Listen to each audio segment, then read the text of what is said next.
Welcome to Time with PHESA. My name is Lavi Selinam. Today we are privileged to have in our midst one of the students of the University of Education Winneba who went on an exchange program, and today we would like to know more about him on this show. We'll be back after this short break. Hello lovely people, this is Lovely Selinam, the host Time with PHESA, University of Education Physics Student Association, UW, brings to you Time with PHESA. Here you are going to be bringing you a lot of personalities where you're going to learn a lot from them. Be expecting more on Time with PHESA. Welcome from this short break. Alright, so as I said, having our midst a student from this noble institution who went on an exchange program, and today we would like to know more about him. Welcome to Time with PHESA. Thank you. Thank you, Selinam. Elinam. We would like to know more about yourself. Okay, great. So, thank you, Elinam, right? Sure. My name is Jerry John Doviavu. So, I am from the Volta region of Ghana, specifically Angloga, the home of Pogbechocho. Yeah, and I've been here for the past 4 years. I mean, the University of Education. Winneba. Your name, you should have added the last name too. So you could have gotten the name of our former president. We'd like to know more about your education and then your journey to the University of Education in Winneba. As I told you, I'm from Angloga. So that is where I had my basic education, specifically Angloga Avete LA Basic School. That is where I had my first education, my basic from kindergarten through to JHS. And it is located at the Hogbachocho Park of Angloga, so it is at the heart of Angloga. Wherever you get there, you can always see it. So after that, I went to Anseko, which is Anglo Senior High School, where I was pursuing science, general science as a course. And then I switched to Ashaiman Senior High, where I pursued business. At Ashaiman Senior High, we didn't have, as at the time I went there, we didn't have general science as a course. So that is why I didn't continue with the general science. I switched to business. So I completed as a business student, and then I furthered to the College of Education, Akachi College of Education, which is in Akachi. And that is where I had my teacher training education. There I studied general programs, so I was trained to become a teacher at a basic level, teaching all variety of subjects. So after that, after college, I taught for 3 years, and then I applied for my study leave because I needed to upgrade myself a bit. So I applied for a study leave, and then I got admission to the University of Education, and then I came. So I got here in 2019 September, and I've been here since then. That was a very great experience from primary through to this university. So what are some of your experiences for your stay here on campus? My experiences here, it has always been about books and connecting with people. And, I mean, we are here to school, right? Before I came here, one thing I told myself is I've used lots of money to take myself through my basic secondary school and college education. So coming to university, and after university, I wouldn't like to use my own money again. I want to maybe secure scholarship for my master's, my PhD. So my target has always been about books. So my first experience has always been about books, so that after school I wouldn't have to, use my own money. I could secure a scholarship here and there to finance myself. So that is my first experience. I like to read a lot. I spend most of my time midnights burning the midnight oil, just to achieve the target of securing a scholarship after here. But outside that, I used to connect with people a lot. I believe we are all here to help each other, right? So in school here, I like to create study groups where we learn together, we share ideas, and even our ideas go beyond the walls of the classroom and beyond books.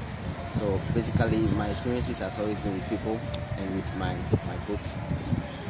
You are one of the students from this university who went on an exchange program.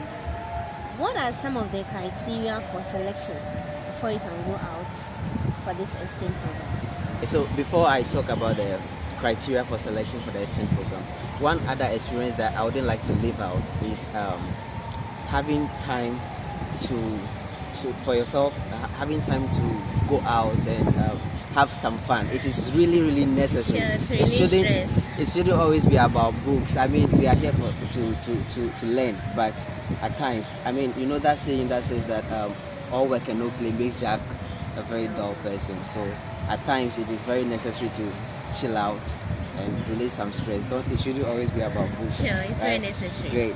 Now about the criteria for selection, first of all, they always post the notification about the exchange program on the official pages of the school, specifically the website and then the Facebook page of the university. Every semester they post the notification there. There are students who are having GPAs above 3.0 can apply. So students can just look out for it. When it is out, just apply. So the first criteria is your GPA. It should be CGPA. It should be above 3.0. Aside that, then you can write to your exam officer or send that GPA to the exam officer together with the notification about the scholarship. Then the exam officer picks it from there, sends you to the Center for International Program, because it is the Center of International Program that is responsible for the selecting of the people. So they will send your grades there, and then you will be selected from there. But for the selection, you go through interviews, because I mean a lot of people will apply from various departments, various faculties. So you have to go through interviews, and when you pass the interview, you get selected for the program. Do you have a variety of countries you choose from, or the school gives a particular country that is supposed to go and have your exchange program? There are so many countries. We've got Germany there, we've got Denmark as well, but there are other countries like Belgium and others. Every semester, as I already mentioned, the notification gets posted on the school platforms, and then it is indicated there which countries they are looking for students to go that particular semester. So it could be anywhere aside Denmark, it could be Germany, and I mean some of our students go to Germany as well. So it's not just one country. You went to Denmark, right? How was your journey from this country to that place? From this country, well, going to Denmark, that was my first time traveling outside, and then we were going for the spring semester, and being the first time and not knowing what spring was all about, I was very worried, and I started asking questions. What should I buy? What should I take along in terms of food and clothing? And well, I got few friends who helped me out with that. So the preparation, it wasn't that smooth, but it was worth it. We had to visit Accra so many times, getting winter coats, turtlenecks to prevent the cold. But the cold in Denmark is such a way that no matter what you are wearing, you can still experience it. So we prepared in terms of clothing, in terms of what we should take there, in terms of food. I mean, those were the basic preparations we had to do. Aside the preparation for the visa and then the plane tickets, the other preparations we did were basically about the food and then the clothing. And specifically the clothing, I mean, you could get food there, but clothing too, you could get it there, but then, I mean, you are now going and you need to get yourself prepared for some of these things. So we concentrated on getting some of these warm clothing that would help us when we get there for our very first week. So most of the preparation went into finding what to wear. So we got winter boots and winter jackets and then turtlenecks. I would like to know how this exchange program is sponsored. So the exchange program, the name is Erasmus Plus Exchange Program. So, inferring from the name, it is sponsored by the European Union, in the name of Erasmus Plus program. So, this union or the scholarship has connection with the school here. So, every semester they send students out there. Now, they take care of your visa processing, your plane tickets, your accommodation there, your tuition, and they give you some stipends for your feeding as well. So literally everything is taken care of.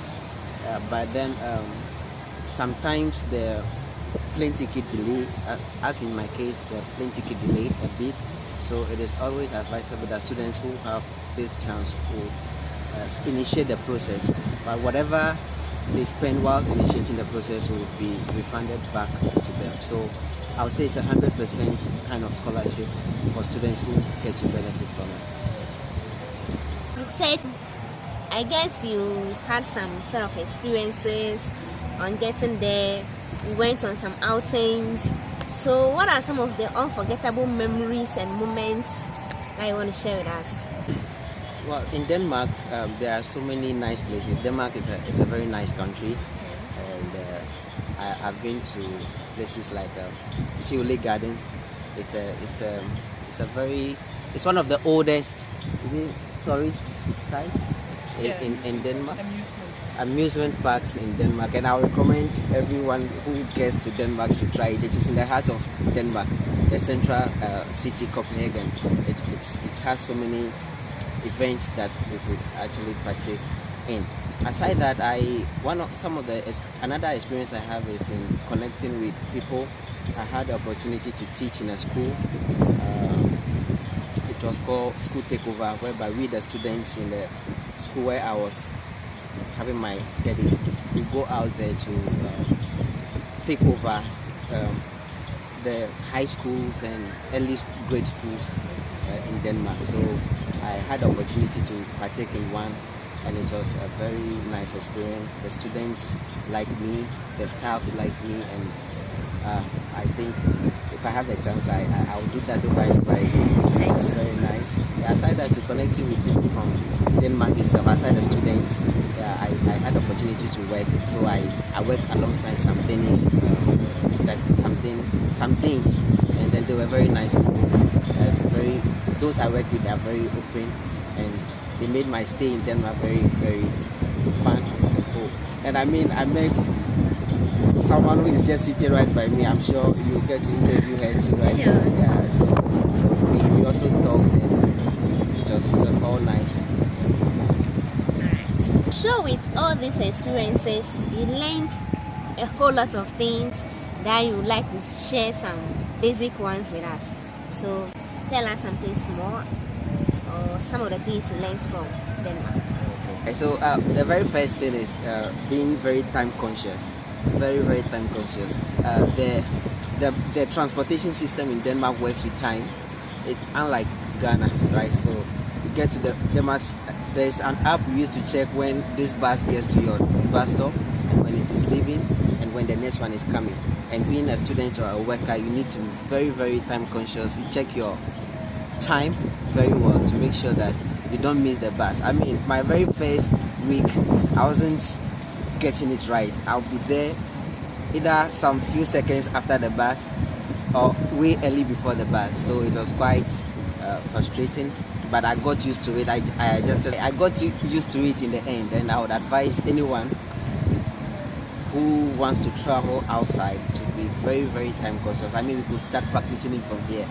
Even the classes there, you need to be, the lectures, before you get to class, the lectures are already there waiting for you, the lectures. So if you happen to be the last to enter the class, you feel kind of very awkward, you know? So we should take our time very, very seriously. Even with the railway system, they have trains the same way with the buses. It all works with time. When you miss it, you have to wait another 10 to 15 minutes to get the next one, which you might end up getting very late. Another thing is the people. You know, it was an exchange program, so I happened to share class with from across the globe, all Europe and Asia. People from South Korea were all there, and Russia and all that. And one thing that we learn is how to accept other people's culture and views without imposing yours on them or without ridiculing theirs. And it was a very great experience. When someone is talking, you need to listen, you need to agree. Even if you have to disagree, you have to agree to disagree. You don't just impose your thoughts. Hey, that it is not done that way, I think this should be it. You first have to learn to accept what they have to say before you also add your submissions to it. So it's a very good experience, and I think we should also learn to try it, listen to one another, accept one another, each other's culture and each other's experiences. I want to know, what is their most used language there?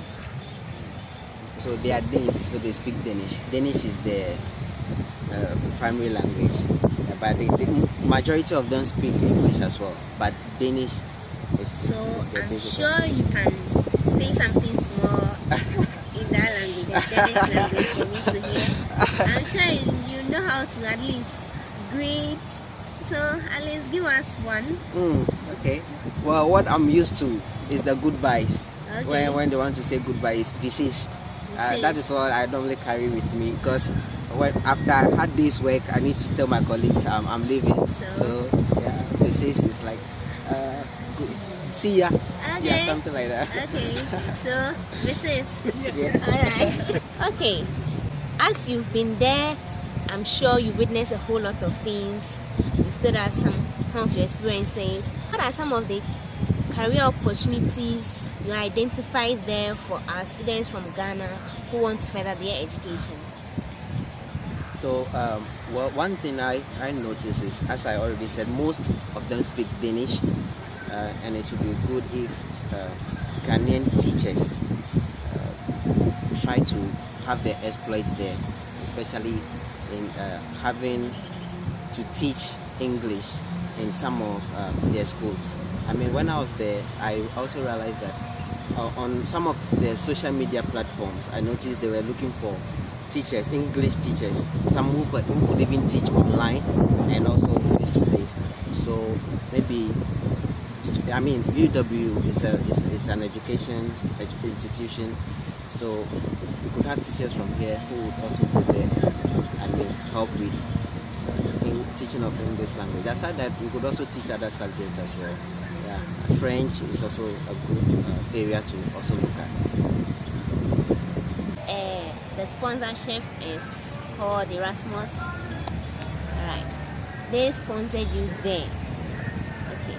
So did you identify any other sponsorships from their university which, when our students want to go there, they can apply for?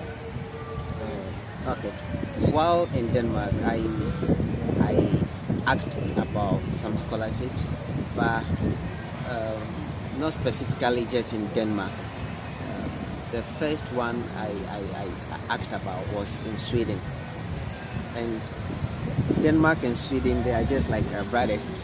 So yes, there's a scholarship in a university called Lund University in Sweden, which is a full scholarship that Ghanaians could take advantage of. It is 100% scholarship for masters and PhD, and the criteria is basically second class, upper or first class. You have your transcript or your degree from here, then you have to partake in it. It is an NGO sponsored scholarship, so they look for students who are into helping other people in terms of non-governmental projects like visiting the orphanages, visiting the prisons. If you are someone who goes into those projects or works with organizations that foster those projects, you are very eligible to partake in this kind of scholarships. Yeah. But for Denmark itself, I asked about a scholarship opportunity, and they told me yes, I could be the KP, where I had my exchange, the University College Copenhagen. There is a master's program, which is a scholarship program, but I just don't know if it is fully funded or partially funded scholarships. Are they for just any kind of program, or they are geared towards maybe some particular faculties? I already mentioned I spoke about the Lund University in Sweden. Yeah, for that it is for any student at all. Any student can apply, regardless of, irrespective of the field you are coming from. As far as you meet the criteria which I already mentioned, you should be able to sail through. But for the one at University College Copenhagen, which is in Denmark, that university is an education university. So there are a variety of courses you could pick from, but you should know that it is always geared towards education. They are specialized in training teachers, just like UW here. So if you should apply for any course there, you should have it in mind that it is towards teacher education. You are here with a very beautiful lady and a handsome gentleman. Sure. Who are they? Okay. All right. I'm here with. They are my friends from Denmark. I happened to meet Maja. We went to the same school, KP, University College Copenhagen. That is the name of the institution. It has a Danish name, which I'm sure she would add that to the comments when it's her turn. So I met Maja there, and we talked a lot about coming to Ghana, and then here she is, and the husband experience Ghana. Yes, and she's here with Gabriel, the husband. And I'm sure the reason why she is in Ghana will be known to you very, very soon. Yeah, they're my friends. Alright. So on behalf of the Physics Education students, PHESA, and then the entire students population of the University of Education Winneba, we welcome you back to campus. Thank you. Hi, my lady. Welcome to PHESA TV. Tell us more about yourself. Yeah, thank you so much, and thank you for having me. So my name is Maja, and I'm 27 years old and coming from Denmark, from the school Jerry went to. And I'm studying to become a teacher in Denmark, and I'm here for an exchange program this fall at University of Education. My husband, Gabriel. Yeah. Okay. So what brought you to Ghana? Yeah, so I found out that KP had some programs around the world where it was possible for us as students to go out and be a part of university out of Denmark. And I saw that there was they had a work here in Ghana, in Winneba, and I just thought to myself that I had to take that chance to go to Africa and be a student in a country like Ghana. So I just had to take that opportunity. Yeah. How was your journey from Denmark to Ghana?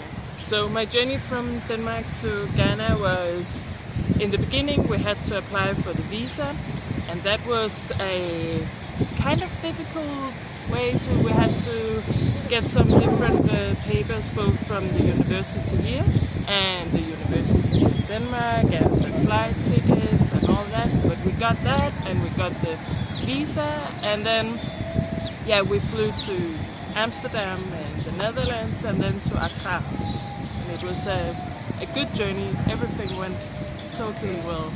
Yeah. You've been here for some weeks now, I guess. So what are some of your experiences? Because I know the weather in Denmark and that of Ghana is so different. So what are some of your experiences here in Ghana? Yeah, so we went to Accra for the first week, and then here to Winneba.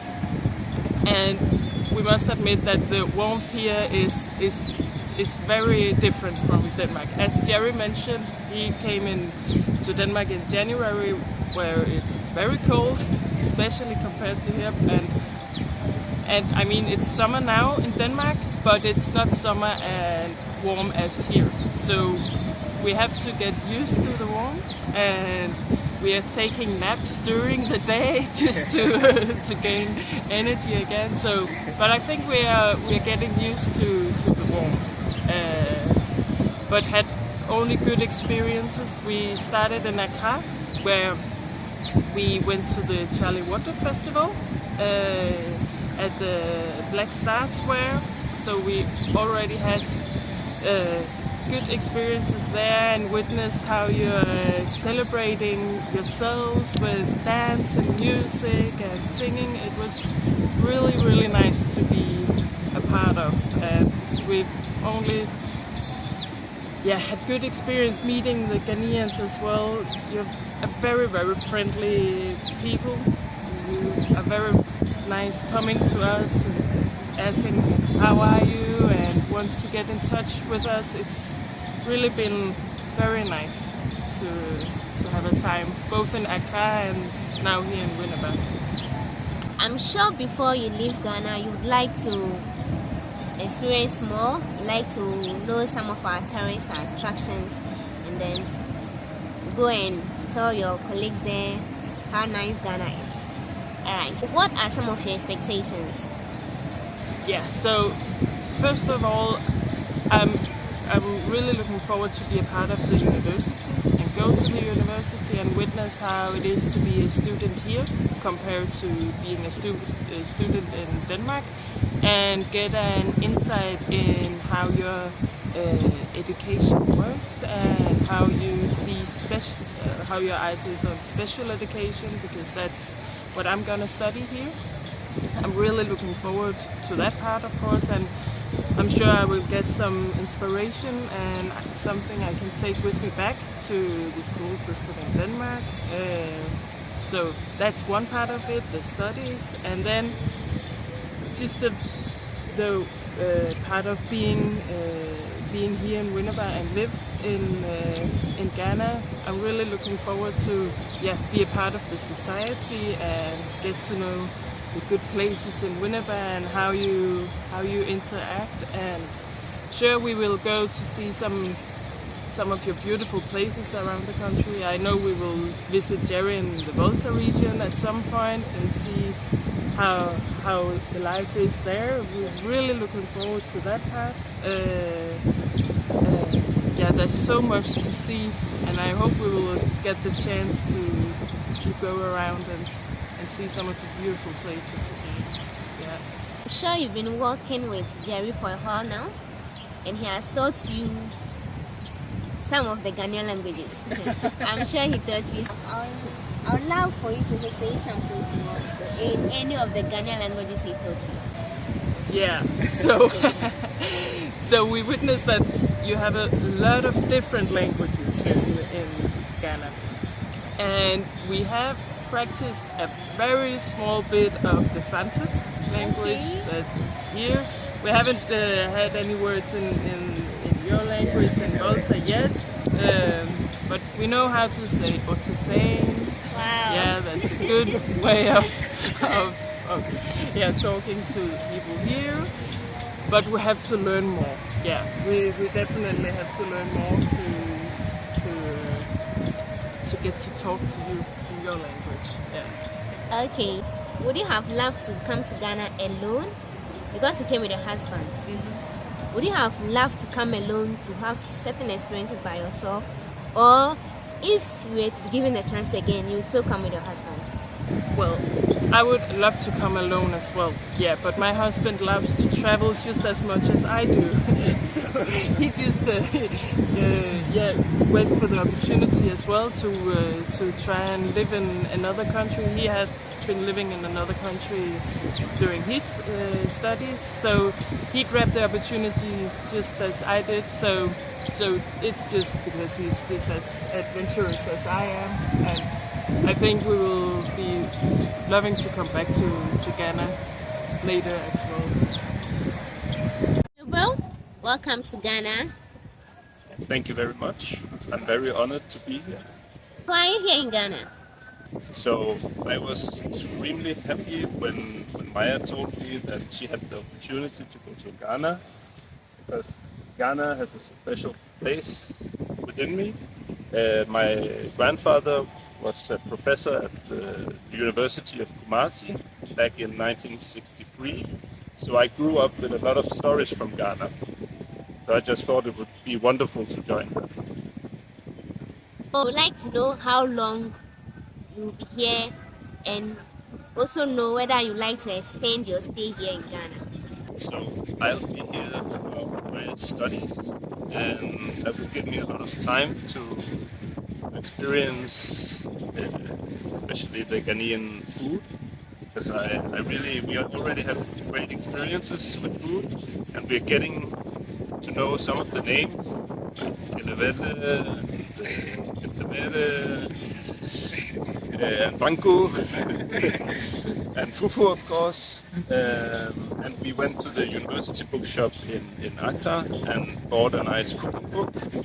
So hopefully when we return to Denmark, I will be able to make some of the stews and the delicious Ghanaian foods. Yeah.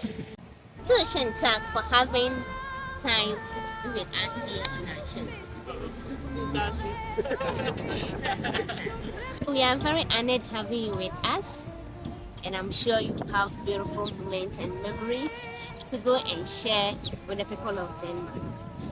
Thanks for being with us on Time with PHESA. Yeah, thank you for having me. Je vous supplie, restez longtemps. Ça me sauverait pas, non. Me faire se fou, je sais pas comment. Aimez-moi comme un ennemi qui s'en va pour toujours. Je veux quand même, parce que moi je sais pas, il m'aimait mes contours. Voilà, voilà, voilà, voilà que je suis. Mais voilà même mes cils, mes années je cours, oui. Mais voilà tout le bris et tout le fil aussi. Regardez-moi enfant et mes yeux, aimez-moi. Tout ce que j'ai ici, ça me casse mon cri. Mais voilà.